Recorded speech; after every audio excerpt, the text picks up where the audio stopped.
네, 오늘 주제가 즐거운 교회 생활이고 저는 어린이 청소년 담당자로 이들에 대한 이야기를 하려고 합니다.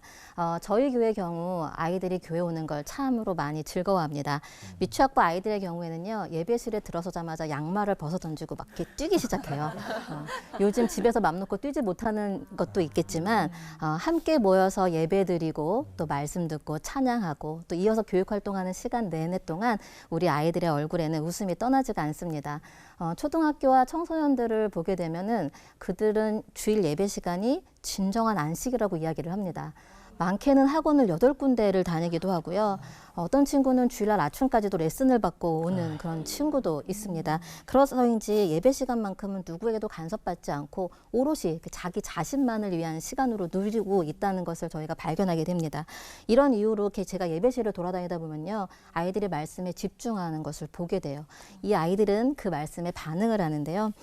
성령님에 대한 설교를 듣고 어떤 유치부 아이가 집에 와서 엄마한테 이야기하기를, 엄마 나는 성령님이 내 안에 안 왔으면 좋겠어. 엄마가 궁금하잖아요. 왜? 나는 부담스러워. 이렇게 이야기를 하는 거예요. 네.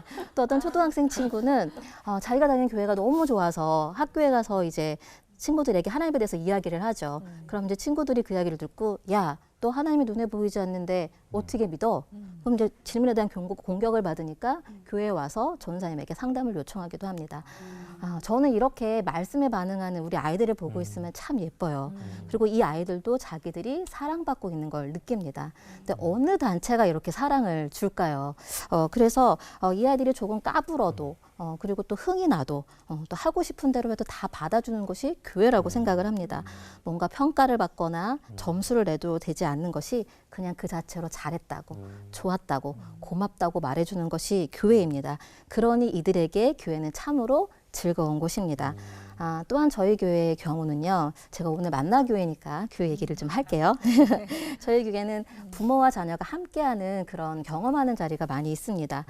우선 1년의 예배 주제를 어른들과 아이들이 같아서 부모가 들은 말씀이나 아이들이 들은 말씀이나 동일한 맥락에 있습니다. 그러니까 주일날 집에 가면은 그 받은 은혜를 가지고 온 가족이 함께 나누게 됩니다. 1년에 2번 특별 새벽 기도회가 있는데요. 이때는 온 가족이 참여를 해요. 이 기간 개근하는 아이들이 600명 이상이 됩니다. 놀랍죠? 근데 사실 부모님들 중에서는 아이들의 성화 때문에 억지로 새벽에 참석하는 분도 계세요. 근데 그만큼 아이들이 교회에 오는 거를 즐거워하고 예배에 참여하는 걸 즐거워합니다.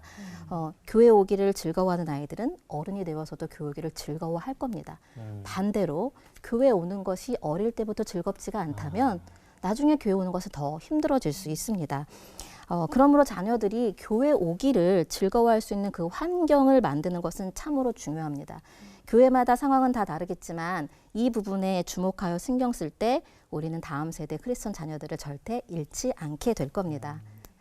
자녀들에게 즐거운 교회 생활이 되기 위한 첫 번째 요소가 이렇게 교회에 있다면요, 두 번째 요소는 부모에게 있습니다. 특히 요즘 자녀를 둔 30, 40대 부모들은요, 90년대의 X세대로서 신세대 신드롬을 일으켰던 이들입니다.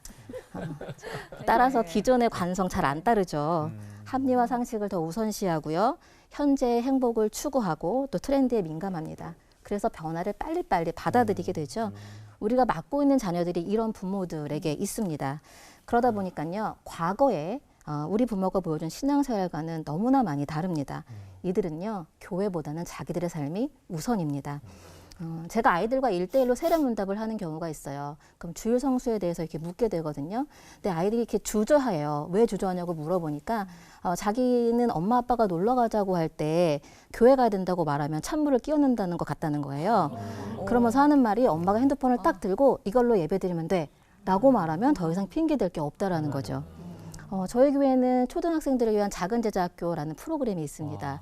10주 동안 전도사님과 함께 그 말씀을 묵상하고 2박 3일 동안 수료 캠프를 다녀와요. 그러니까 아이들한테 인기가 많죠. 그래서 접수가 한 번에 끝나는데 얼마나 아이가 오고 싶어요. 근데 이거 개강하는 날 이제 부모가 같이 와서 지원하게 된 동기들을 이야기하는데, 이 엄마가 말씀을 하시기를 오랜 시간 동안 아이가 원했는데 자기는 토요일날 너무나 쉬고 싶어서 그걸 무시했었다라고 하는 거예요. 제가 그 모습을 보면서 와, 정말 저희 엄마 세대하고는 너무나 다른 부모구나라는 걸 새삼 느꼈습니다. 그래서 교육 목사인 저는요, 요즘 어떤 고민을 하냐면 어떻게 신앙교육에 이 부모들을 초대할 수 있을까? 이들이 어떻게 신앙교육의 주체자가 되게 할 수 있을까를 고민하고 있습니다. 아이들이 즐거운 교회 생활을 하려면 부모가 같이 해줘야 되는데 그 주 양육자인 부모가 함께하지 않으면 안 되기 때문입니다. 오늘 이 말씀을 듣는 모든 부모님들에게 권면하기는요. 어려서부터 자녀들이 교회 가기를 즐거워할 수 있도록 돕는 자가 되었으면 좋겠습니다. 귀찮고 피곤할 수도 있고 아니면 성경 지식이 약해서 교회가 다 해주면 좋지 않을까라는 생각도 하지만 가정에서부터 아이들과 함께 시작해 보세요. 그래야 믿음의 자녀를 얻을 수 있습니다. 네, 크리스천 부모라면 적어도 학원 보내는 것보다 교회 보내기를 더 힘쓰는 거가 되어야 되지 않을까요? 오늘 이 도전을 드리면서 말씀을 마치겠습니다. 제가 기도하겠습니다. 어린아이들을 용납하고 내게 오는 것을 금하지 말라. 천국이 이런 사람의 것이라고 말씀하신 주님. 우리의 자녀들이 주님께 가기를 즐거워할 수 있도록 돕는 우리가 되기를 원합니다. 교회와 가정에서부터 경험하는 예배의 자리가 저들의 인생의 가장 중요한 자리가 되게 하시고 불완전한 세상에서 온전한 기준이 되시는 주의 말씀을 붙잡음으로 이 세대를 이기며 살아가는 능력 있는 자녀가 되게 하여 주시옵소서.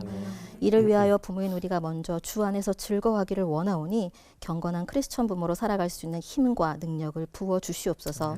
감사드리며 이 모든 말씀 우리 주 예수 그리스도 이름으로 기도드립니다. 아멘.